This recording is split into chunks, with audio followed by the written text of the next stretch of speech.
నమస్తే, మీ ఎర్రంరెడ్డి తిరుపతి రెడ్డి.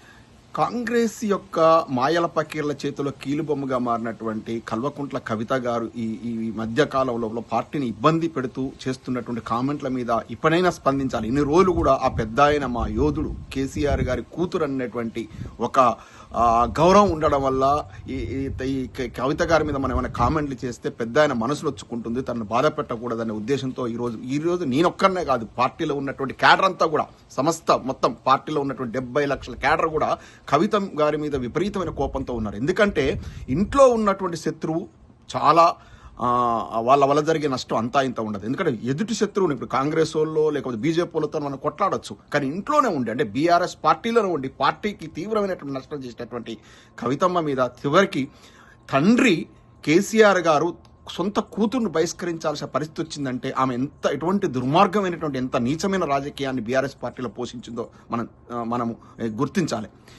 ఒకనాడు మహబూబ్నగర్ పార్లమెంట్ ఎన్నికల లోపల కేసీఆర్ గారు పోటీ చేసినప్పుడు ఆనాడు ఈ రేవంత్ రెడ్డి గారితోని ఏర్పడినటువంటి పరిచయం వల్ల, అంటే రేవంత్ రెడ్డి గారితోని కలిసి పనిచేయడం వల్ల కవితమ్మకు రేవంత్ రెడ్డి గారికి మధ్య ఏర్పడినటువంటి కొన్ని వ్యాపార లావాదేవీలు మనం జస్ట్ గూగుల్లో చూస్తే ఈ మధ్య డిలీట్ చేశారు. వాళ్ళిద్దరు వ్యాపార భాగస్వాములు. ఆనాడు మొదలైనటువంటి వాళ్ళిద్దరి మధ్య ఏర్పడినటువంటి ఆ వ్యాపార బంధం ఈ రోజు వరకు కూడా హిడెన్ గా కొనసాగుతా ఉంది. దాని కాన్సిక్వెన్సెస్ ఈ మధ్య జరుగుతున్నటువంటి కాదు. రేవంత్ రెడ్డి గారు ఇట్లాంటి వాటిలలో ఆరితేరినటువంటి మనిషిని, ఎవరిని ఎట్లా వెన్నుపోటు పడాలో, ఎవరిని ఎలా ఉపయోగించుకోవాలో. ఎందుకంటే మేము కూడా నాలాంటి చదువుకున్న విఘ్నుడు, ఒక ఎన్ఐటీలో పిహెచ్డీ చేసినట్టు నాలాంటి విఘ్నుడు కూడా 14 సంవత్సరాలు రేవంత్ రెడ్డి గారి పక్కనే ఇక్కడ టీపీసీసీ ఎన్ఆర్ఎస్ఎల్ కన్నారు పనిచేస్తూ ఆయన భుజాల మీద పెట్టుకుని మోసిన తర్వాత మమ్మల్ని ఏ విధంగా వెన్నుపోటు పొడిచారు, మమ్మల్ని ఏ విధంగా రాజకీయంగా అడగదొక్కింది అనేది ప్రపంచానికి మొత్తం తెలుసు. పాలకుర్తి రాజకీయాలు చూస్తూ తెలిసిపోతుంది. అంటే అటువంటి రేవంత్ రెడ్డి చేతిలో కీలుబొమ్మగా ఇవాళ కవితమ్మ మారింది. ఇది తప్పు అని చెప్పినటువంటి కేటీఆర్ గారిని శత్రువుగా పరిగణిస్తుంది. తప్పు అని చెప్పినటువంటి హరీష్ రావు గారిని శత్రువుగా పరిగణించేసి హరీష్ రావు గారిని, కేటీఆర్ గారిని, ఎందుకంటే వీళ్ళిద్దరిని గనక బలహీనం చేస్తే, రాజకీయంగా బలహీనం చేస్తే బీఆర్ఎస్ పార్టీ చాలా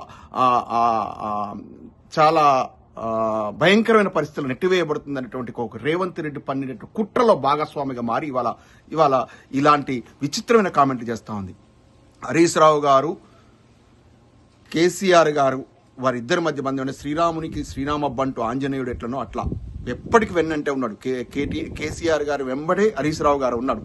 ఒకనాడు రాజశేఖర్ రెడ్డి గారి ప్రభుత్వం లోపల ఇలాంటి పరిస్థితి, ఇవాళ జూబ్లీ హిల్స్ లో జరిగినటువంటి పరిస్థితి వచ్చింది. ఉప ఎన్నికలకు పోయినప్పుడు మెజారిటీ సీట్లు బీఆర్ఎస్ పార్టీ కోల్పోయింది, అప్పటి టీఆర్ఎస్ పార్టీ కోల్పోయింది. అప్పుడున్నటువంటి ఆ యొక్క విపత్కర పరిస్థితుల్లో కూడా బయటకు వచ్చేసి కేసీఆర్ గారే మా నాయకుడు, కేసీఆర్ గారే మా యోధుడు, కేసీఆర్ గారి కనుసన్నల్లో మేము పనిచేస్తామని చెప్పి తొడగొట్టి చెప్పినటువంటి యోధుడు హరీష్ రావు గారు.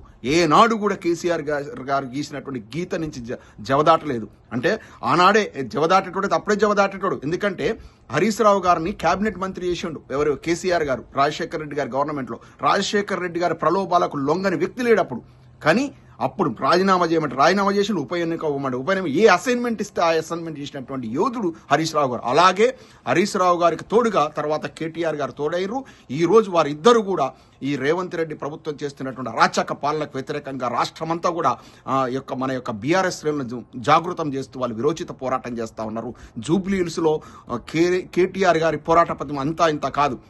ఇటువంటి విపత్కర పరిస్థితుల వల్ల నానా రకాలుగా బీజేపీ, టీడీపీ పరోక్ష సహకారము, ఎంఐఎంతో డైరెక్ట్ పొత్తు, కమ్యూనిస్టులతో డైరెక్ట్ పొత్తు, ఇంతమందిని కలుపుకొని రేవంత్ రెడ్డి గారు ఇంకొక 25-30 వేల ఓట్లు దొంగ ఓట్లు వేయించుకొని రిగ్గింగులు చేసుకొని ఆ మాత్రం అంత అధికార మొత్తం యంత్రాంగాన్ని ఉపయోగించినా కూడా గౌరవప్రదమైన ఓట్లను 75,000 ఓట్లను బీఆర్ఎస్ పార్టీ తెచ్చుకొని ముచ్చెమటలు పట్టించింది అధికార పార్టీని. ఇది కదా, ఇదే కాంగ్రెస్ పార్టీ ఎన్ని ఉప ఎన్నికల డిపాజిట్ రాకుండా ఓడిపోయింది. డిపాజిట్ రాకుండా పోయినటువంటి కాంగ్రెస్ పార్టీ అధికారంలో ఇవాళ బీఆర్ఎస్ పార్టీ పని అయిపోయిందంట. కారును బుల్డోజర్లతో దొక్కించుడు, ఆ కాంగ్రెస్ సన్నాసులు పిచ్చి కుక్కల్లా వీర విహారం చేస్తుంటే ఇవాళ నువ్వు వచ్చేసి నీ పానం ఘోషించకూడదా కవితమ్మ? ఇవాళ మా నాన్నను ఇంత ఇబ్బంది పెడుతున్నారే, మా నాన్నను శూలాల్లో పుడుస్తున్నారే, మా అన్నను నాన్నను కేటీఆర్ గారిని ఇలా మాట్లాడుతున్నారే, మా బావ హరీష్ రావు గారు ఎప్పుడు మా నాన్నను వెన్నంటి ఉన్నాడే, వాళ్ళను మా ఇబ్బంది పెడితే నాకు వచ్చేది ఒకసారి విశ్లేషించుకోవా. ఏముంటుంది నువ్వు అనుభవించని పదవులా? మీ నాన్నే స్వయాన ముఖ్యమంత్రి, ఇక్కడ 10 ఏళ్ళు ముఖ్యమంత్రిగా ఉన్నారు. ఇంకేమొస్తుంది నీకు కొత్తగా? ఇంకేమొస్తుంది ఇట్లాంటి నీచమైన రాజకీయం చేస్తే? ఏదో సినిమాలో అన్నట్టు కూతుళ్ళ రూపంలో, చెల్లెళ్ళ రూపంలో ఇంట్లోనే శత్రువులు తిరుగుతారన్నట్టు ఇవాళ కేసు కల్వకుంట్ల కుటుంబంలో వచ్చినటువంటి ఒక విషపు మొక్కలాగా తయారైనవు. ఇన్ని రోజులు ఎందుకు మాట్లాడకుండా ఉందామనుకున్నామంటే ఈ పెద్ద ఆయన మనసు బాధపడుతుంది అని చెప్పేసి, నాలాగనే పార్టీ లీడర్లంతా కూడా ఇలా ఇప్పటి వరకు నీ మీద ఎందుకు మాట్లాడలేదంటే, పెద్ద ఆయన మనసు బాధపడద్దు, కేటీఆర్ గారి మనసు బాధపడద్దు, హరీష్ రావు గారి బాధపడద్దు. ఎందుకంటే కేటీఆర్ గారు హరీష్ రావు గారు మాట్లాడలేకనా నీలాగా? అంటే అంత అధమస్థితికి, అంత నీచ స్థితికి దిగజారలేక వాళ్ళు ఉన్నారు. ఏమొస్తుందమ్మా నీకు? ఏమొస్తుంది నీకు? అసలు ఐడెంటిటీ ఎక్కడిది? కేసీఆర్ గారి కూతురు కాకపోతే నీకు ఐడెంటిటీ ఎక్కడిది? ఇప్పటికి కూడా ఐడెంటిటీ కోసం కల్వకుంటా అనే బ్రాండ్ తగిలించుకొని తిరుగుతున్నావు. ఒక ఇంటి కోడలైనావు, నీ ఇంటి పేరు చెప్పుకోలేని పరిస్థితిలో ఉన్నావు. ఇవాళ తీసుకొచ్చి కేసీఆర్ గారు నీలాగా నీ ఈ కల్వకుంట్ల కుటుంబంలో మిగతా ఆడపడుచులు అట్లా కల్వకుంట్లను పెట్టుకొని తిరుగుతున్నారు. ఎందుకు? ఐడెంటిటీ. కేసీఆర్ గారు తీసుకొచ్చినటువంటి బ్రాండ్ ఇమేజ్ అది మీ కుటుంబానికి. అది పెట్టుకొని తిరుక్కుంటూ ఇవాళ ఇష్టం ఉన్నట్టు పరోక్షంగా కేసీఆర్ గారిని, అంటే కేసీఆర్ గారికి తన పక్కన దయ్యాలేదో దేవతలు ఎవరో తెలియదా? అంటే కేసీఆర్ గారు అదముడనే కదా చెప్పడానికి ప్రయత్నం చేసేది. నేషనల్ పార్టీలు అయినటువంటి బీజేపీ, కాంగ్రెస్ మెడలు వంచి తెలంగాణ తీసుకొచ్చిన యోధులు, మొత్తం తెలంగాణ జాతిని మొత్తం ఐక్యం చేసినటువంటి యోధులు, తెలంగాణ రాదనుకున్న తెలంగాణ తీసుకొచ్చి నిజం చేసినటువంటి యోధులు, అతన్ని ఇవాళ నువ్వు తక్కువ చేసి చూపించడం కదా. తన పక్కన ఎవరో ఇప్పుడు కేటీఆర్ గారు అయితేనే, హరీష్ రావు గారు అయితేనేమి తనకు పనికొచ్చేటోళ్ళ, తనకు నష్టం చేసేటోళ్ళ గుర్తించలేనటువంటి అదమ్ముడా కేసీఆర్ గారు? నువ్వు ఇండైరెక్ట్ ఎవరినంటున్నావు? కేసీఆర్ గారిని విమర్శిస్తున్నావు నువ్వు. ఇవాళ అవును పార్టీ నుంచి ఎక్స్పెల్ అయినావు, నువ్వు ఎగ్జిట్ అయిపోయినావు. పార్టీ నుంచి పోయిన తర్వాత మా పార్టీ గురించి నీకేం సంబంధం? నువ్వు జాగృతి పెట్టుకుంటావో, కాంగ్రెస్ పార్టీలో కలుస్తావో, బీజేపీ వాళ్ళ కాళ్ళు పట్టుకుంటావు, నీ ఇష్టం. కానీ ఎంతసేపు నీ పోరాటం ఎవరి మీద ఉండాలి? ఇవాళ అప్రజాస్వామిక పాలన నడుస్తా ఉంది కాంగ్రెస్ పార్టీ. ఇలా 6 గ్యారెంటీలను మోసపూరిత హామీలు ఇచ్చేసి, తులం బంగారం ఎక్కడ పాయా, పిల్లలకు స్కూటీలు ఎక్కడ పాయా, 4000 పెన్షన్ ఎక్కడ పాయా, ఒడ్లు కొనట్లయిపోయింది.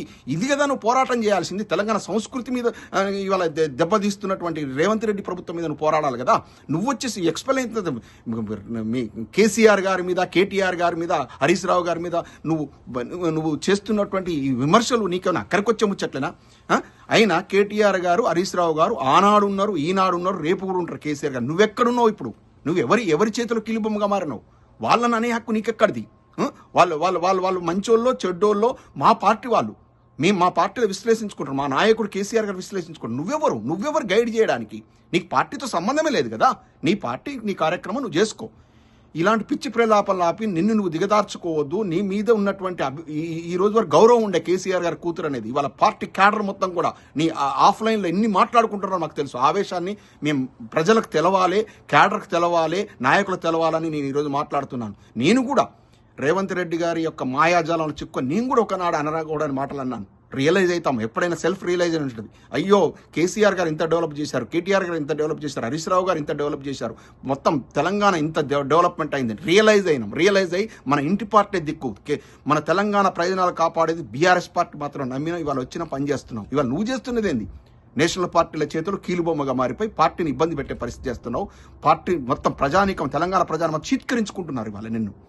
ఇప్పటికైనా రియలైజ్ కావమ్మా. ఒక సెల్ఫ్ రియలైజ్ అని ఉంటుంది. ఇప్పటికైనా రియలైజ్ అయ్యి చేసిన తప్పు తెలుసుకొని, తండ్రికి ఒక కూతురుకు ఉన్నటువంటి అనుబంధం చాలా పవిత్రమైనది. తండ్రిని ఇబ్బంది పెట్టకు.